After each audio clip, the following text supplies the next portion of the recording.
Hey, hi, greetings, Gherkins. Hello. It is a glorious day here in Philadelphia, and by glorious, I mean gloriously cold. It is not good out there. I have my cup of hot cocoa. That's good. Unfortunately, there's only a finite supply of cocoa. So somewhere there's a little child going, Daddy, where's my cocoa? And the daddy's like, that guy from the Dead Milkman has it. You're not getting any cocoa today. Some of you may be wondering, where have I been? People keep asking me that. People go, I subscribed to your channel and there was a lot of stuff. And then where'd you go? Where have you been? Well, okay, it's not like I fell off the face of the earth. Let's get that out there. I was on the VH Us podcast.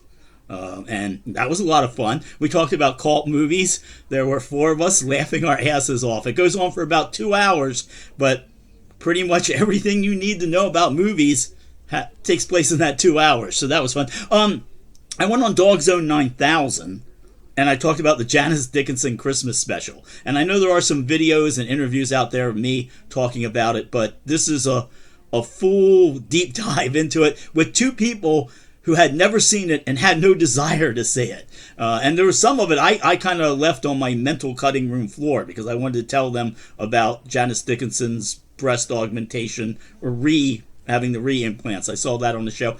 No, I didn't bring that up. I didn't. Yeah. Brockway and Sean Baby were. I think they have had enough of Janice Dickinson for maybe the rest of their lives. I Die, You Die. I got a little blurb on there about what I thought was the best album of the year. Spoiler alert, it comes from Ashbury Heights. So that was an honor. That was, because I was up there with people that actually know stuff about music, which some people say I don't. I was on a recent Stoneburner track. That was a lot of fun. Got to say fuck a lot. That was really enjoyable. I don't get to do that much with the Milkmen. Sometimes I think we might be wavering from our punk roots. I think some of the anger is missing. Try to put some of the anger back in. But I step on Joe's foot before every rehearsal. So, Heinrich shows. By the way, before we talk about, I did some Heinrich performances. I want to point out, if you just wonder if I've done anything lately, if you don't see these videos, you can go check my website. So, and on my website is a Heinrich performance. I have to go to those. I manage Heinrich. So he played, and somebody got some footage of that. It's like footage of Bigfoot. You don't often see footage of Heinrich. And there is a 7th Victim show coming up in February. So Janet and I are back working on 7th Victim stuff. And I'm also working on some new material with the Dead Milkmen. So I'm pretty busy there. And I was gone for a bit because, as we all know, I take Halloween very seriously. And so I usually drop off for a little while around Halloween. Then I came back and was a little depressing after Halloween. Didn't want to do anything. And then, to add to the depression, my main system, which is actually the one I'm using for this, or one of my main systems, the one I use for media production and a lot of work, it crashed. And it crashed bad. And even though I'm very good at backing things up and have a lot of stuff out on Dropbox, a lot of stuff did not get backed up. And a lot of this was actually Milkmen stuff. So that kind of got wiped out. For years, every Milkman show, and I can go out and get these online. And again, a lot of my software was stuff that I had registered and I could re-download. But as for the Milkman stuff, every show for the last, since we got back together in like 2010, I guess, every show I save the set list, and then I go back and I do what we call a Rodney Dangerfield. He saved every joke he did. So where it was, where he performed it, and the response it got. And I do that with the Milkmen sets. I would go back afterwards, and I would kind of mark them up and say, all right, well, this went well. This goes well into this. And, yeah, all that's lost. Now, I can go back and I can get the concert notes off the web. Like I said, you can go out now and find out what songs you play where. And it's great when we do something and they have no idea what it is. I enjoy that. So it's like a bunch of question marks. So, And then the other thing, and this may come to a shock a lot of people, I've been busy binding books. back in, I think, September, I came across a Adam Savage from Mythbusters. I came across a video of him, and he was binding a book using what was called the Coptic style, double stitch. And I thought, ooh, I'd like to give this a try. Most people look at stuff and go, I couldn't do that. I look at it and go, I'd like to give that a try, which it's bad if I see a video about heart surgery and I have a friend that's not feeling too well, I'll go in and I'll try that. But generally I'm like, ooh, I have such an ego. I'm like, I can do this. So actually I did it.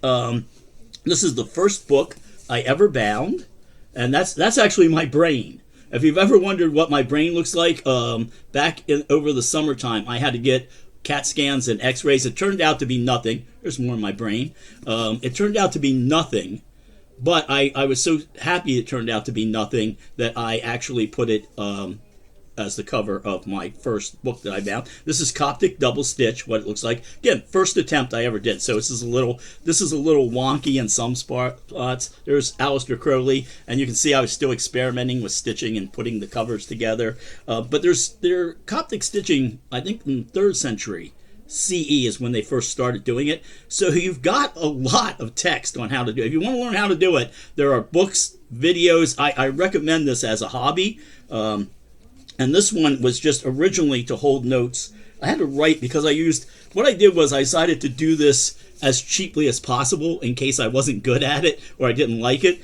So these are the covers. These are chipboard, which you use in all bookmaking. You can get a lot of chipboard for a lot of cheap. I think I paid $2 for like 3 by 3 foot thing. And so that's when I got my first covers. And I originally was using this. I don't know if you can see this or not. You'll notice it's all in white print.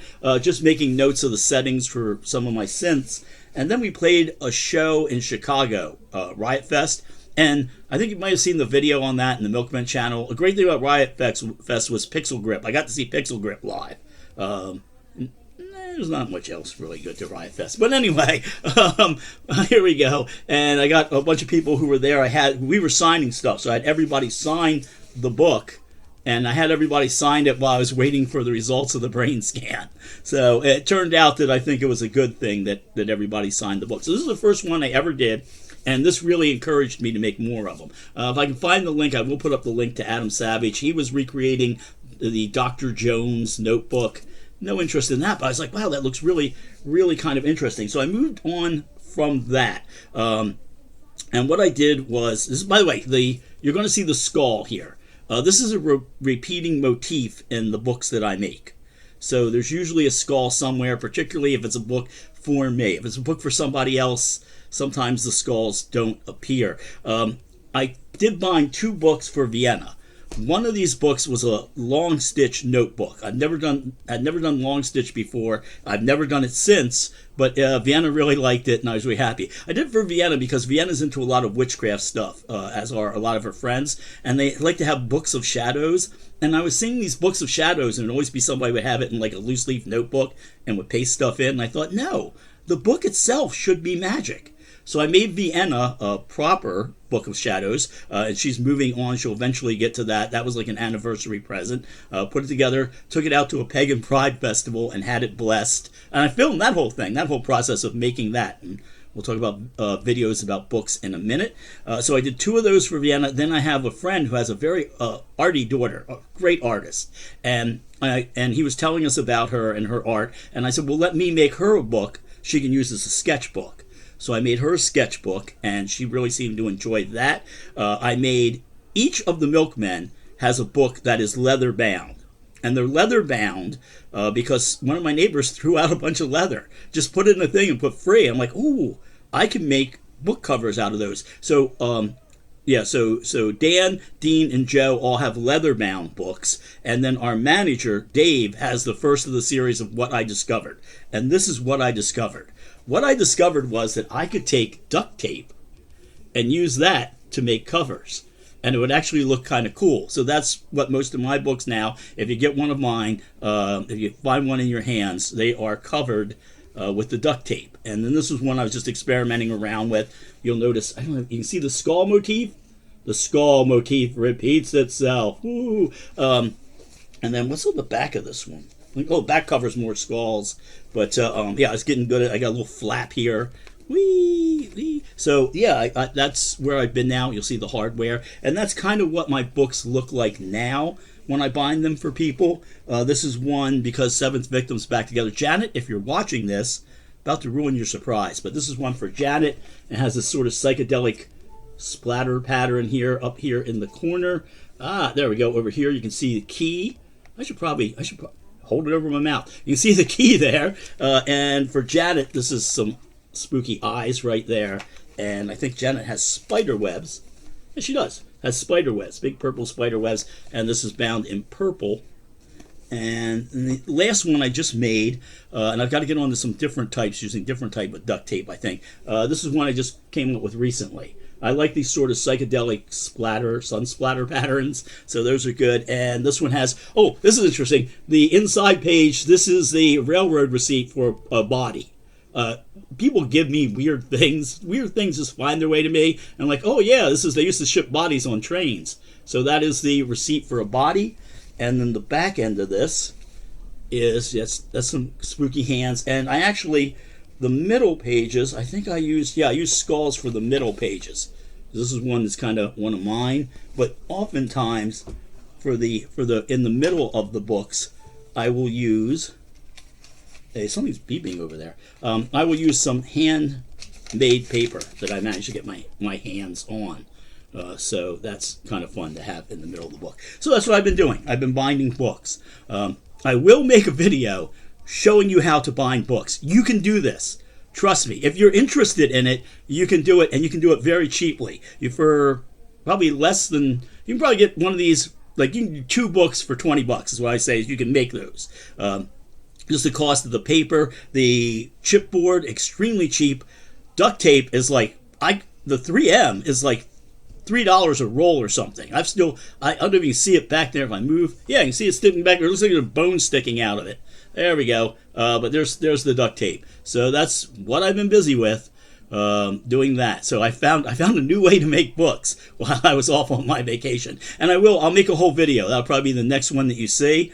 Just showing you how to, here's the chipboard. Here's how to cover it. Here's how to make the inside pages. The only tricky part is Coptic binding, and I will give you folks some links to that. It takes a while to learn, but again, you're just, the more bespoke the book looks, like the more handmade, I found that the more people like it. So I've actually begun including happy accidents in my books. But yeah, just so you know, I'm alive. I'm out there binding books. I hope you're all doing well. I know it hasn't been great lately, but if we all stick together, we will all be okay, or as okay as we can be. So, all right, well, as always, thank you very much, and move on with your lives. Go buy some books. All right, bye.